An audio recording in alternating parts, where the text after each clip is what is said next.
Cosmo Choy couldn't hide his face after being shamelessly blocked by the president's protocol team from accessing the main VVIP dais. Today, the incident unfolded in Kisii at the Kisii Embassy Chapel grounds at the Kisii Primary School, where President William Ruto was attending a Sunday church service, and within minutes, the dramatic moment sparked massive public outrage on a reaction across the country. This is what happened. Cosmo Choy, easy Kazi. This is TNG. Subscribe and listen to this. The scene in Kisii.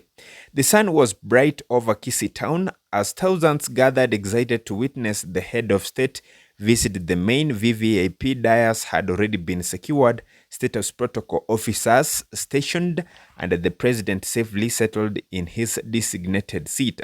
Moments later, a familiar figure walked confidently towards the dais, Cosmo Choy. A man known across social media, a man who has tirelessly defended the Kenya Kwanza administration, a man who proudly says he fought for this government from abroad. He approached expecting recognition, expecting accessing, expecting his loyalty to open doors. But then everything changed. Protocol officers stepped forward, arms extended, stern faces unshaken. Cosmo was stopped. He was told he could not proceed. He was later directed to the different direction. He was blocked right there, just meters away from the president's platform. For a moment, the crowd went silent. Cameras zoomed in.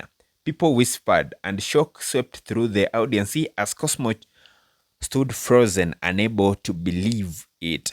This was not the welcome he expected. This was not the treatment a vocal supporter anticipated. This was not the Kenya he thought he could return to after leaving his tractor job in the United States. Embarrassed, humiliated, and overwhelmed by the public, guess Cosmo Choy is slowly turned black and walked away from the VIP area. Maybe a lot of you might be seeing Cosmo Choy for the first time, but who is this Cosmo Choy? This is a short story of Cosmo Choy's story in one many Kenyans know. He once worked in the United States driving tractors and doing manual labor. He quit his job fueled by hope and passion, believing that his fierce online activism for President Ruto and Kenya Kwanza would earn him a place in government. For years, he posted videos defending the government, criticizing opposition leaders, and boldly declaring himself one of the biggest contributors to the Kenya Kwanza victory. But Cosmo never shy of controversy. He openly criticized leaders from his own Kisii region, especially the presidential aspirant, hopefully Matiang'i. He went head-on with cabinet secretaries like Ezekiel Machogu. He poked at DP Gachagua, questioning his influence and style of leadership. His sharp tongue earned him both admiration and enemies, and today the consequences of political positioning seemed to reveal themselves in the most public and humiliating way. And this has exploded the internet. Within minutes of incident, videos and pictures flooded TikTok, X, and Facebook. Memes were born instantly. Comments rolled in faster than the clip would load. Some joked that Cosmo finally learned the government is not an online comment section. Other sympathizers with him saying loyalty should be rewarded, not discussed. But many asked, if Cosmo, a loud supporter, can be blocked boldly in public, what hope is there for ordinary citizens seeking access to power? The incident ignited debate about power access, betrayal, and the reality of political protocol in Kenya. But for this case, let's just analyze into deep presidential or into the presidential protocol, how it works. To understand what happened, one must understand the strict rules of presidential protocol in Kenya and across the world. Here is how it works. Number one, Once the president arrives at the event, the VVIP dais is closed. No one, not supporter, not late arriving VIPs, not junior leaders is allowed to enter or approach the area. Only those cleared before the president arrives are permitted inside. Number two, security takes over immediately. The presidency's detail seals all access points. Anyone not on the pre-approved list is blocked without negotiation. Late arrivals, no matter their rank, are rerouted. This includes senators, MPs, CSS, governors, and yes, even influential supporters. Protocol values order, not popularity. It doesn't not matter how loudly you defend the president online. What matters is the list, the lineup, and the hierarchy. Number five, the goal is safety, dignity, and uninterrupted flow of the events. Any disruption and confusion or unexpected movement near the president is treated as a potential security breach.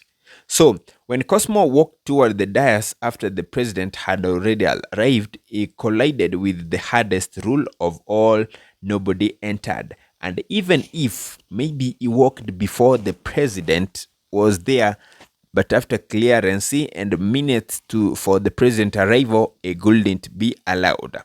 Protocol officers did not act out of emotion, they acted out of procedure, and Cosmo unfortunately found himself on the wrong side of the line. The humiliation and the lessons.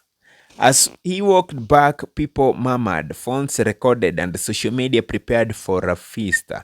Cosmo Choy, a man who believed he was close to power, suddenly realized how far away he truly was. This was not about loyalty. This was not about influence. This was not about who fought for what. This was about protocol, hierarchy, and unbreakable chain of power. For many Kenyans watching the incident online, it was a reminder that politics has no permanent friends. Loyalty does not guarantee access, and the government you fight for online might not fight for you in return. The public outrage and the debate. By the afternoon, the debate had gone and grown even louder. Some Kenyans argued that Cosmo was treated unfairly and the government should respect his supporters. Others laughed, saying he finally tested the reality of Kenyan politics. A few suggested he was blocked because of his political fight back home in Kisii.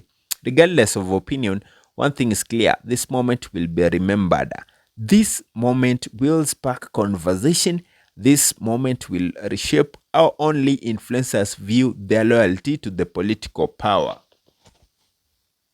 Today, in the Kisii presidential protocol, did what it always does. It followed the rules, secured the president, and protected the dignity of the event. But for some, or Cosmo Choy, it was a moment he will never forget, a moment that left him speechless, a moment that exposed the sharp difference between online influence and real political power. And as Kenyans continue to laugh, react, argue, and analyze the incident online, one truth stands tall: protocol does not bend for personality, not even the loudest supporter. And today, Cosmo Choy tested the wrath. You remember, for some time now, Cosmo Choy also has been pointing fingers to the former cabinet secretary of interior, Fred Matiang'i, during the Uhuru Kenyatta's government, Jubilee government, between 2017 to 2022, who has been in different pockets, who is now aspiring to be the president.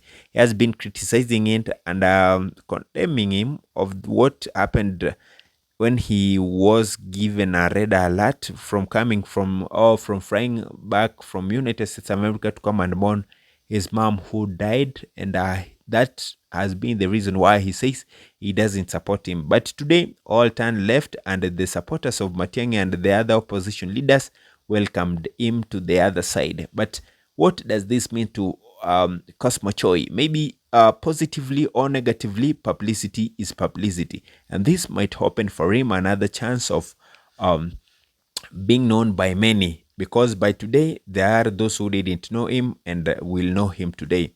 That is what happened. Subscribe and let's meet to the next video. Tell me, what do you think about today's incident of the comment section?